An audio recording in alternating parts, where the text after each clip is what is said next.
बड़ी खबर के साथ शुरुआत करते हैं। इजराइल के तेल अवीव एयरपोर्ट के पास जबरदस्त धमाका हुआ है, जहां न्यूज 18 के रिपोर्टर मौजूद हैं। एयरपोर्ट के पास ही धमाका होने के बाद वहां अफरा तफरी का माहौल हो गया है। तो ये इस वक्त की सबसे बड़ी खबर वहां से निकलकर सामने आई है। इजराइल के तेल अवीव एयरपोर्ट के पास धमाका हुआ है, यानी कि एक बार फिर से इजराइल का ये इलाका जिसे निशाना बनाने की कोशिश की गई है। आपको ये भी बता दें कि जहां पर ये धमाका हुआ वहीं पर न्यूज 18 इंडिया के रिपोर्टर मौजूद हैं। तेल अवीव का जो हिस्सा है वो गाजा पट्टी से काफी नजदीक पड़ता है, उसके उत्तर में पड़ता है। और ऐसे में वहां पर क्या हालात हो गए हैं आप देख सकते हैं। एयरपोर्ट को निशाना बनाने की कोशिश की गई है, क्योंकि अब जितने भी लोग वहां पर हैं वो रेस्क्यू खुद का करना चाहते हैं और वहां से निकलना चाहते हैं। तेल अवीव में सबसे ज्यादा हमले इस वक्त हो रहे हैं, क्योंकि गाजा पट्टी के पास का वो इलाका है और ऐसे में उसको निशाना बनाना बेहद आसान हो जाता है फिलिस्तीनियों के लिए, खासतौर पर गाजा पट्टी में हमास के लिए। और ये जंग लगातार जारी है। पहले दिन से आप याद करिए, जब हमास की तरफ से सबसे पहले हमला किया गया, तेल अवीव को ही यहां पर निशाना बनाया गया था और एक बार फिर से यहां पर जबरदस्त धमाका हुआ है। इस वक्त वहां पर हालात बहुत ज्यादा खराब हो चुके हैं, लेकिन ये तो इस खबर के बाद आप तय मानिए कि इजराइल जरूर पलटवार कर रहा है। लगातार वहां से भी हमले किए जा रहे हैं, लेकिन हमास इस वक्त मानने को तैयार नहीं है और एक बार फिर से इजराइल की एक जगह को निशाना बनाया गया है। तेल अवीव की अहमियत ऐसे भी खास हो जाती है क्योंकि इसको बाकी जो देश हैं वो राजधानी मानते हैं इजराइल की। और ऐसे में आप वहां से तस्वीरें भी लगातार देख पा रहे हैं, जहां न्यूज 18 के रिपोर्टर भी इस वक्त मौजूद हैं और एयरपोर्ट के पास ही धमाका होने के बाद वहां अफरा तफरी का माहौल हो गया है। और वॉर जोन से इस वक्त हमारे सहयोगी नीरज लाइव हमारे साथ जुड़ गए हैं। नीरज, जहां पर आप मौजूद हैं उसी के पास धमाका हुआ है, क्या तस्वीर इस वक्त? देखिए, धमाके के एग्जैक्ट लोकेशन को बताना इस वक्त टफ है, लेकिन तेल अवीव एयरपोर्ट के अंदर हम लोग मौजूद थे और मिसाइल का सायरन बजता है और उसके बाद यहाँ तमाम लोगों को रोक दिया जाता है। जो लोग ओपन एरिया में थे उन्हें बुलाकर एक छत के नीचे सुरक्षित स्थान में रखा जाता है। न्यूज 18 इंडिया की टीम उन लोगों में शामिल थी। लेकिन इस वक्त आपको यहाँ तस्वीरें दिखा दे, तेल अवीव अभी दूसरे शहरों की तुलना में, दक्षिण के शहरों की तुलना में तेल अवीव थोड़ा बहुत सुरक्षित माना जा रहा है, खासकर तेल अवीव का सेंट्रल का इलाका। लेकिन यहाँ भी धमाकों की आवाज़ बीच बीच में आती है, मिसाइल की आवाज़ आती है, धमाके होते हैं। तो तेल अवीव को निशाना बनाने की शुरुआत कर दी है, लेकिन दक्षिण से थोड़ी दूर है, गाजा पट्टी से 50-60 किलोमीटर की दूरी पर है। इसलिए यहाँ तक आने में उनके मिसाइल को इजराइल की सेना का सामना करना होगा। अस्केरोर जो दक्षिण के शहर हैं, जेरोट और अस्केलोन, वहाँ जब हमला किया गया था तो वहाँ थोड़ी आसानी थी। नीरज, फिलहाल आपने क्या जो आसपास लोग हैं उनसे बातचीत करने की कोशिश की? क्या जो लोग अफरा तफरी में हैं उनका क्या कुछ कहना है? देखिए, डर का माहौल है लोगों में, बहुत लोगों से हमने बात की, लोगों में डर का माहौल है, आतंक का माहौल है। लेकिन ये ज़रूर इजराइल के लोग कह रहे हैं कि उनकी जीत होगी, वो लोग जीतेंगे। ये लोग एयरपोर्ट के बाहर जो आपको तमाम लोग दिख रहे हैं, ये बिल्कुल युद्ध के आतंक से परेशान है, भय इनमें व्याप्त है। जो यहाँ बाहर के लोग हैं वो बाहर दूसरे देशों में वापसी कर रहे हैं। इजराइल के लोग, जो लोग बाहर रहते हैं, वो अपने परिवार से मिलने यहाँ पहुँच रहे हैं। और कुछ लोगों से जो टूरिस्ट हैं उनसे बात करते हैं यहाँ, you are from, you are going outside Israel or coming from? I'm from here. Because of this war? What? Because of this war you return to your country? No, I'm living here in Israel. Here only. Yes. So do you think that finally Israel will win this war? Yes. 100%. But Hamas is attacking in Tel Aviv area also. Ну, молодцы. Они люди английские.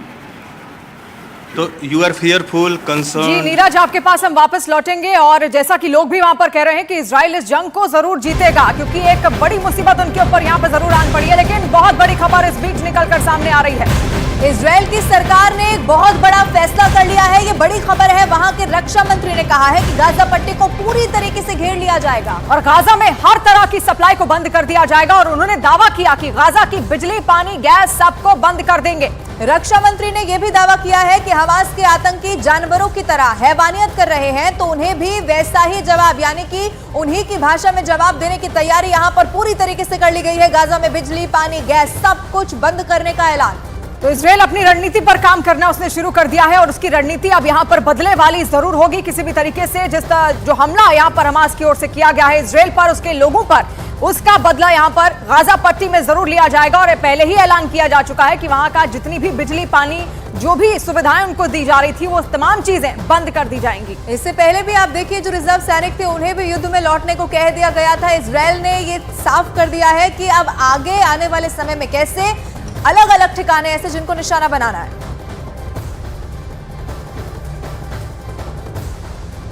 אנחנו מטילים מצור מוחלט על העיר עזה. אין חשמל, אין מזון, אין מים, אין דלק. הכל סגור. אנחנו נלחמים בחיות אדם ואנחנו נוהגים בהתאם. और नीरज इस वक्त war zone से ही हमारे साथ live जुड़े हुए हैं। एक बार फिर से नीरज का रुख कर लेते हैं। नीरज, वो तस्वीरें पूरी दुनिया ने देखी है जिस हैवानियत का जिक्र यहाँ पर इजराइल कर रहा है और अब उसी की भाषा में जवाब देने की कोशिश है। देखिए, आपको बता दें, आपने गाजा पट्टी का जिक्र किया। गाजा पट्टी की लंबाई जो है वो 42 किलोमीटर है और इसके अलावा 6 से 12 किलोमीटर महज उसकी चौड़ाई है। पहले से ही पूरी तरह से ब्लॉकेड है। एयर की बात करें, वाटर की बात करें या लैंड की बात करें, एक तरफ से इजिप्ट का और वहाँ के जो 7 क्रॉसिंग है, 7 क्रॉसिंग में 6 पर इजराइल का कब्जा है। तो आपको इस बात का अंदाज़ा लग सकता है कि किस तरह से ब्लॉकेड किया हुआ है। लेकिन हमास के हमले ने इजराइल की जो खुफिया एजेंसी है उनकी भी पोल खोली है कि आखिर कैसे आपको अंदाज़ा नहीं लगा कि इतना बड़ा हमला हो जाता है आपके देश पर। अब तक 800 से ज़्यादा लोगों की मौत हो चुकी है। कल तक 700 लोगों की मौत हो गई थी, आज 800 से आंकड़ा अधिक हो गया। तो लगातार लोग मरते जा रहे हैं। 100 से ज़्यादा लोग होस्टेज हैं। बहुत सारे छात्रों पर हमला किया गया। एक फेस्टिवल हो रहा था अस्केलॉन के आसपास, वहाँ हमला किया गया। तो इस तरह की स्थिति के बाद सवाल इजराइल की सुरक्षा व्यवस्था पर भी उठता है। लेकिन इजराइल ने जवाबी कार्रवाई में नीरज, जवाबी कार्रवाई यहाँ पर जरूर हो रही है, लेकिन तीसरे दिन, क्योंकि आप वहां पर अब पहुंच चुके हैं, आप क्या निष्कर्ष निकालेंगे? क्या तीसरे दिन जो हमले हैं वो कम हुए हैं या बढ़े हैं? देखिए, हमला कम नहीं, अब ये जो लड़ाई है कुछ दिनों तक जारी रहेगी, जो हमें लगता है, क्योंकि उनका हमला, हमास का हमला तेल अवीव के कुछ इलाकों में भी पहुंच रहा है। तेल अवीव का जो सेंट्रल एरिया है वो थोड़ा सुरक्षित माना जा रहा है, जहां एम्बेसी एरिया है, जो गवर्नमेंट एरिया है, गवर्नमेंट के ऑफिस है। कुछ लोग हैं जो यूथ हैं हमारे साथ, उनसे बातचीत करते हैं। ये कुछ क्या कहते हैं? You are from Israel? You are coming from outside country? Any? Ashkelon. Ashkelon. Ashkelon. It's What- Otef Aza. Okay, what is the situation there, Ashkelon? Because they attacked Ashkelon first. There was booming and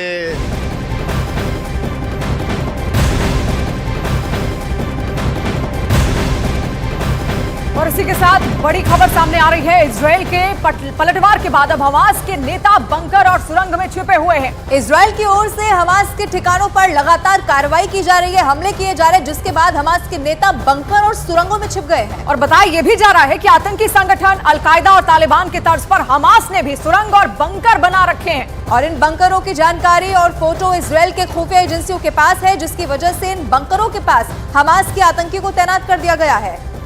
और OP Tiwari इस वक्त हमारे साथ phone line पर जुड़ गए हैं। OP, और क्या जानकारी मिल रही है? बंकर वैसे ही डिजाइन किए गए हैं जैसे कि तालिबान किया करते थे? बिल्कुल, मैं आपको बता दूं, गाजा पट्टी के पूरे इलाके में हमास ने बंकर, भूमिगत बंकर बनाए हैं और उसके साथ ही उन्होंने सुरंगों का जाल बिछाया है। दिलचस्प बात यह है कि सुरंगों का ये जाल जो है इजराइल की सीमा के पास और कुछ आवासीय कॉलोनियों के पास भी जाकर मिलता है और इन्हीं सुरंगों के जरिए जो हमास के लड़ाके हैं वो इजराइल की सीमा में जाकर लगातार अटैक करते रहे हैं। और अब चूंकि इजराइल को इन सुरंगों का और इन बंकरों का पता चल गया है, तो लिहाजा पिछले 12 घंटों के दौरान वहां पर जो हैनान पर इलाका है वहां पर 3 बड़े हमले इजराइल ने किए हैं। और इस दौरान आशंका व्यक्त की जा रही है कि हमास के कुछ बड़े लीडर मारे जा सकते हैं, क्योंकि अब इसका पता इजराइल को ठीक है, क्योंकि इजराइल इस वक्त ये रणनीति साफ कर चुका है कि कैसे हमास के तमाम ठिकानों को निशाना बनाना है। तमाम जानकारी के लिए बहुत शुक्रिया ओपी।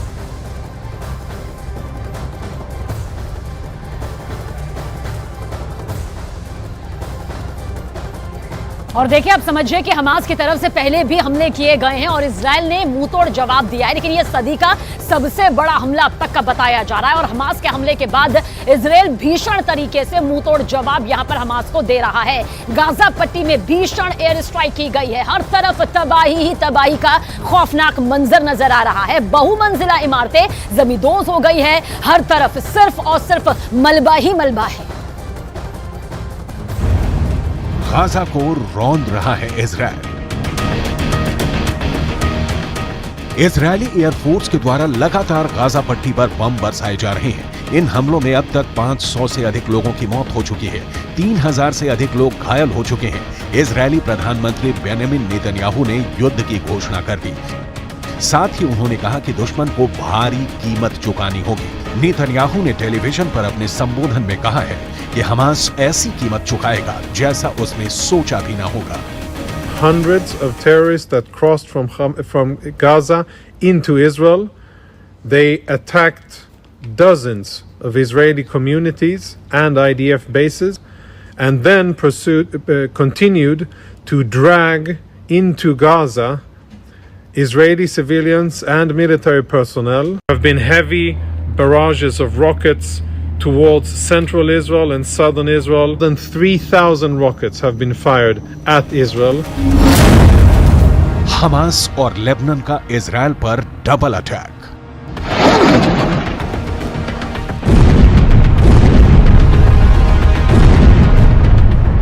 हमास ने जिस लेवल का हमला इजरायल पर किया है उसने अमेरिका तक को दंग कर दिया है।